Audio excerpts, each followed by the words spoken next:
You've probably heard of this saying, health is wealth, because it is. I mean, think about it. Would you trade being a billionaire if your legs were paralyzed? No, right? I mean, that just proves how priceless our well-being is. Now, the Maori has a term, te whare tapuwha, which loosely translates to the four cornerstones of well-being. And it looks like a house. Right, I'll just show you a visual representation. First, we've got the walls. This is our physical and social well-being, right? Without it, there's no house. And then we've got the roof,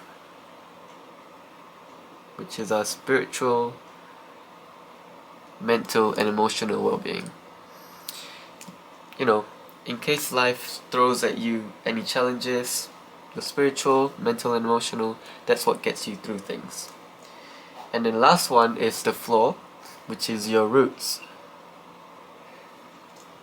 This is where you grew up, you know, your background, your culture, environment, etc. But let's get into detail.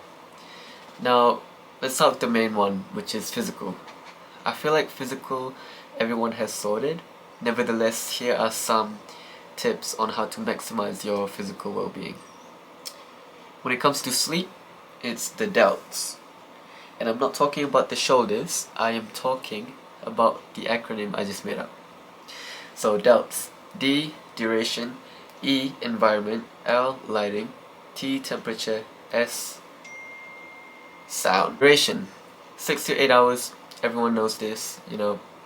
As you grow up, it's harder to find time to sleep 8 hours. So between 6 to 8, perfect. Environment, make sure your room is clean, your bed sheets are clean, you have a comfy mattress, you've got weighted blankets, stuffed bears if you're not 18 yet. Lighting, no lights. This includes your LED lights. Yeah, they can be cool when you're gaming or when you're getting some action, but besides that, if you're going to sleep, no lights. And then we have temperature. We want to keep it cool, between 16 and 20 degrees. If you have an air conditioner in your room, because you're rich like that, then keep it at that. But if not, you know, have a fan on, maybe even open the window if it gets too hot. And last but not least, sound. Most people sleep with white noise, and I feel like that's just normal. There's nothing wrong with that. That's why I have this fan also, 2 beds. Then you want to make sure your skin is exposed to sunlight every single day for at least 10 to 15 minutes. Every day. Doesn't matter if you're staying home the whole day, having a lazy day, get some sun. Especially when you need to wake up in the morning, getting some sunlight and getting a cold shower are both proven ways to alert your body and jumpstart your day. Or you could do the white way and just have some coffee. Exercise. And edging doesn't count. Well, I know what you're thinking. Oh, Zarif, how come it doesn't count? You know, technically it is a cardio. Yes, technically counts as cardio, but it's basically saying you watch movies to learn, which is just not true. It's just an excuse you're telling yourself. Right? Aim to break a sweat 4 to 5 days a week. You know, it could be lifting, it could be running, it could be doing a sport. Except for netball. Netball's not a sport. And lastly, diet. Now this one differs on the person.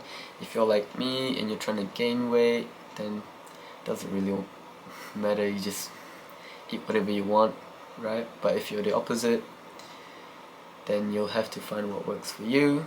The main thing I will tell you is that cut down on the snacking, because snacking is the easiest way to gain weight, and also no food past 10 p.m. I mean, there's not much to it, is there? Like, you know what's good and what's not good for you, so whatever you put in your body is your choice. Just remember that food is fuel, and whatever you fuel yourself with is going to translate into your energy.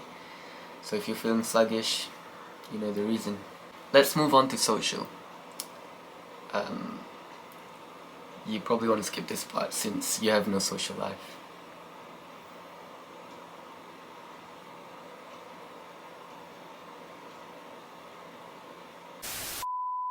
I don't know why you're still here, but okay. See, social well-being is mainly about building rapport, and that is 10 times easier when people like you. That's why I recommend this book, How to Win Friends and Influence People, Dale Carnegie. It teaches you how to communicate and network, social etiquettes, solid book. Now, over the years, my family and I has constantly been on the move, which means every time we go, I had to make new friends. And I'm lucky enough to say that I've made great friends throughout my life, and it came down to two reasons. Number one is I made friends through my hobbies. So I like football, so when I joined the football team or the football club, that's where I meet my new friends, because you already know the one thing you guys like in common, so small talks aren't as awkward compared to a complete stranger. And number two is that I smile genuinely. I think to this day the best compliment I've ever received was from a friend, and he said, "You have the nicest, most genuine smile." And I was just left speechless. Next is our roof, our helmet, what protects us from life's challenges. If you don't have a strong roof, you'll kill yourself. I'm just kidding. Let's briefly get into spiritual. This relates to your soul, your inner peace, which is where religions come in play. But it doesn't have to be. Simple exercise for your spiritual well-being is meditation. This is where you sit in silence, focus on your breathing, and you empty your mind. This is going to be hard for some beginners because your mind begins to wander, but you'll get better over time. Wallahi, bro. For your spiritual well-being, I recommend this book by Jay Shetty, Think Like a Monk. Decent read. Big one, mental and emotional. I'll have to break into two. Let's start with mental. 3 things. Read. I don't care what it is, I don't care if you don't like it. Read for at least 10 minutes a day. Just get off TikTok and read. Like, there's just so many benefits to reading. Improves your focus, improves your memory, improves your vocabulary, improves your attention span. I recommend Atomic Habits by James Clear. Great book for a beginner. Gets your life together. 10 out of 10. Second, get a creative hobby. It could be learning an instrument, it could be drawing or painting, it could be playing chess. Whatever gets your head pumping. No? Mind blowing? Fine. Whatever gets your brain filled up. Amazing! Number 3, less social media. Scratch that. Less phone time. Just get off your phone, be present, go outside. It's just... social media ruined this generation, man. You can't. Now, emotional. Now, if you're a guy, you want to be nonchalant. And the easiest way to be nonchalant is to get your heart broken.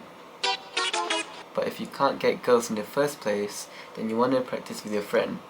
See, every time you get into an argument, stay calm. Don't raise your voice, don't interrupt them. Just stay calm. And this is good for 2 reasons. 1, they'll respect you. And second, when you don't interrupt them, you start to listen. And you think logically instead of emotionally. Journaling. Write down how your day went, write down what you're grateful for.